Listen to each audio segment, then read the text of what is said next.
القصة هي قصة النهايات السياسية.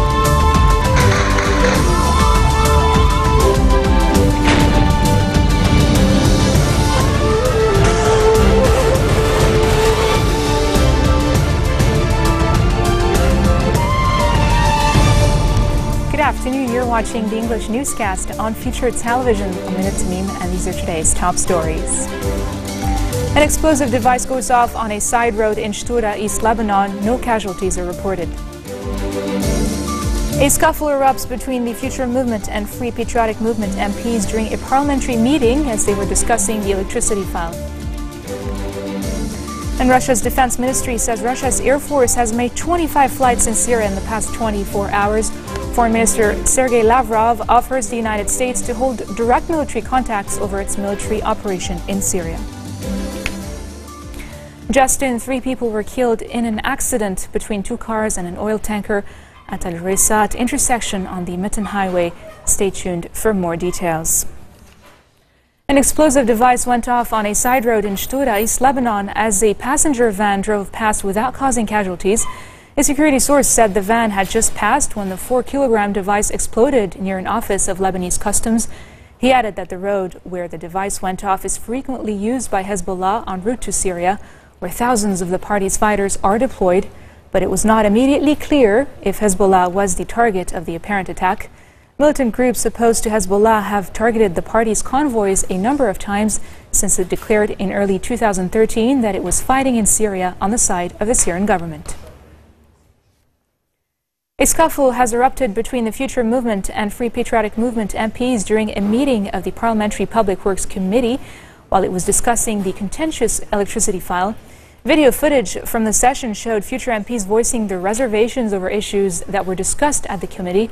FPM MP Hikmat Deeb had protested to MP Mohammed Kabani's labeling of the Energy Ministry as Ali Baba's Cave and the 40 Thieves, which led to a dispute between the rival parties. The quarrel then escalated into a scuffle between Future MP Jamal Jarrah and FPM MP Ziad Al-Aswad. The meeting was then suspended.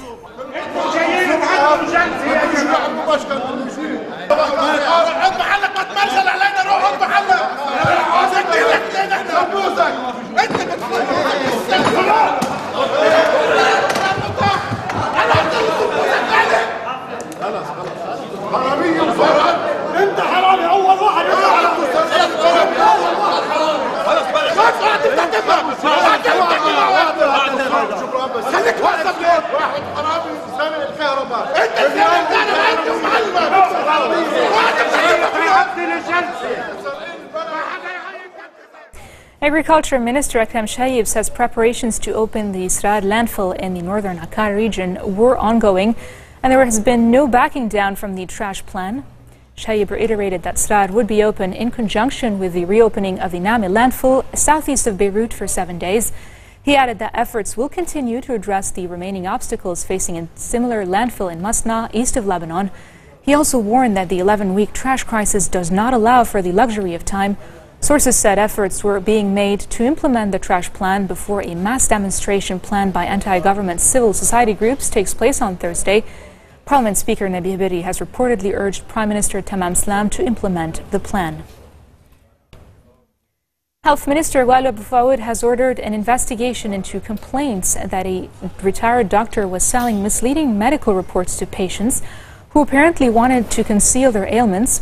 A ministry statement alleged that Anas Khalaf was selling records in his capacity as former head of the Pulmonary Tuberculosis Center at the Health Ministry. Khalaf had been giving reports to patients claiming they have no signs of pulmonary tuberculosis and earning money illegally, according to the statement. Asad Abu Fawad referred Khalaf to the Financial Prosecutor's Office.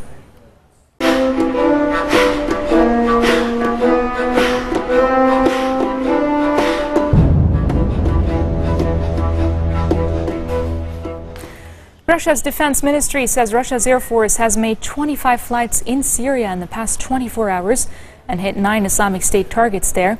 The ministry released 3 videos showing bombs hitting targets in the Idlib and Homs provinces inside Syria.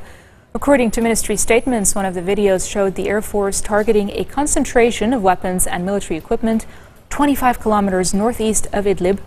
Other videos were said shown bombs hitting a munition warehouse near the town of Talbise in Homs province and a multiple rocket launcher unit 19 kilometers southwest of Jisr al-Shuhud. Foreign Minister Sergei Lavrov says Russia has offered the United States to hold direct military contacts over its military operation in Syria in the near future. For his part, U.S. Defense Secretary Ash Carter said Russia was escalating Syria's civil war by taking military action against moderate group targets. By taking military action in Syria against moderate group targets, Russia has escalated the civil war, putting further at risk the very political resolution and preservation of Syria's structure of future governance it says it wants. This approach is tantamount to pouring gasoline on the fire of the Syrian civil war.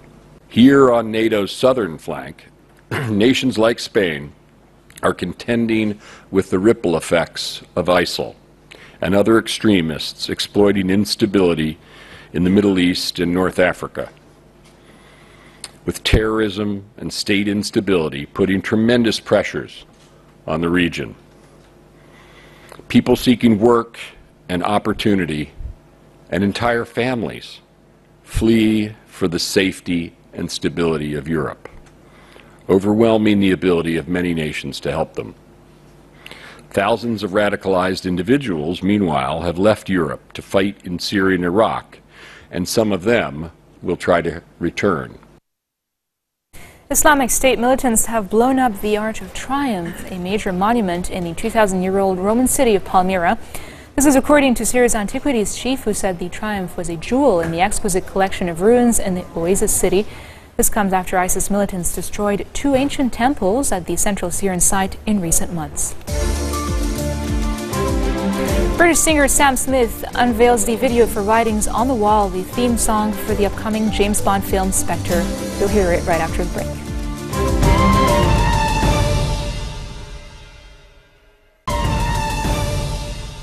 Welcome back. Clashes between Palestinian youths and Israeli troops have erupted in Ramallah hours after a Palestinian youth was killed in clashes with Israeli soldiers in Tulkarem in the northern West Bank.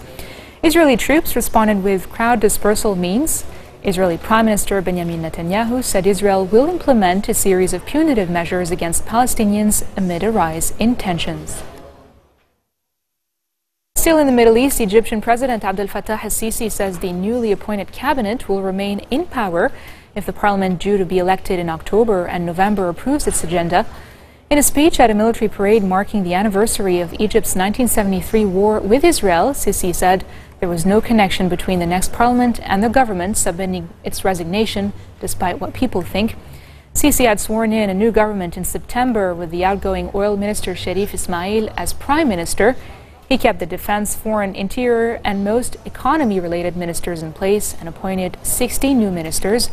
Egypt holds a long-awaited parliamentary election this month, and the new chamber will have a say over the government and can even reject Sisi's choice for prime minister, according to the country's constitution. Indian Prime Minister Narendra Modi has held talks with German Chancellor Angela Merkel in New Delhi. Merkel arrived in India earlier in the day for a 3-day visit. The two leaders are taking part in the 3rd Indo-German intergovernmental consultations, which focus on the strong business and economic links between the two countries. Germany is India's largest trading partner in the European Union and the 7th largest foreign investor in India. This year's Nobel Prize for Medicine has been awarded to 3 researchers who have made important contributions towards tackling human diseases in developing parts of the world. William Campbell and Satoshi Omura were awarded the prize for their work on a therapy against roundworm and combating parasites in humans. Omura isolated bacteria from soil samples in Japan, looking for those that appeared most promising in combating microorganisms. North Korea has released and deported a South Korean citizen who was arrested back in April for illegal entry. Reports say Ju Won-moon, a 21-year-old student at New York University holding a U.S. green card, was repatriated through the border truce village of Panmunjom on the inter-Korean border early this morning. The release of Ju comes just days before the North celebrates the 70th anniversary of the ruling Workers' Party on Saturday. Ju was reportedly caught crossing from the Chinese side of the Yalu River and had admitted violating North Korean law, but said he had been treated well by the North. American models Kendall Jenner and Gigi Hadid headlined Elie Saab's ready-to-wear spring-summer 2016 fashion show at the Tuileries Garden in Paris. Kris Jenner was in attendance at the show to support her daughter. Garments with intricate lace and bright florals, key codes of the label, evoked Saab's trademark femininity. But this collection's theme eschewed the conventional Saab and focused on separates. The collection included everything from the designer's beaded floor sweeping gowns to bomber jackets, shorts and trousers with materials as diverse as leather and silk crepe. Grammy Award winner Sam Smith has unveiled the video for Writings on the Wall, the theme tune for upcoming James Bond flick Spectre. The Stay With Me singer co-wrote the track with fellow Grammy Award winner Jimmy Napes, with whom he collaborated for his best-selling 2014 debut album, In the Lonely Hour. Smith joins the likes of Adele and Shirley Bassey in performing a Bond film theme. The song was released on September 25th and has gone on to reach #1 in the UK, making Smith the first ever artist to reach the top of the charts in Britain with a James Bond theme tune. I've spent a lifetime running, and I always get away. But with you I'm feeling something that makes me wanna stay. I'm prepared for this. I never shoot to miss, but I feel like a storm is coming. If I'm gonna make it through the day, then there's no more use in running. This is something I gotta face. If I risk it all, could you break my fall? How do I live? How do I breathe? When you're not here, I'm suffocating. I wanna feel love run through my blood. Tell me, is this where I give it all up? For you, I have to risk it all. 'Cause the writing's on the wall.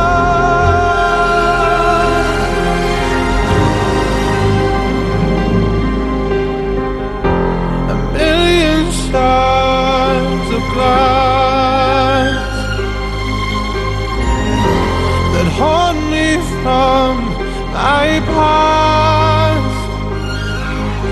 As the stars begin to gather and the light begins to fade, when all hope begins to shatter, know that I won't be afraid. And on this musical note, we end our bulletin for today. Now for a recap of our top stories. An explosive device goes off on a side road in Shtura, East Lebanon. No casualties are reported. A scuffle erupts between the Future Movement and Free Patriotic Movement MPs during a parliamentary meeting as they were discussing the electricity file. And Russia's defense ministry says Russia's Air Force has made 25 flights in Syria in the past 24 hours. Foreign Minister Sergei Lavrov offers the U.S. to hold direct military contacts over its military operation in Syria. Those are your top stories for today. I'm Linda Tamim, and I thank you all for watching. القصة هي قصة تأليفين السياسيين.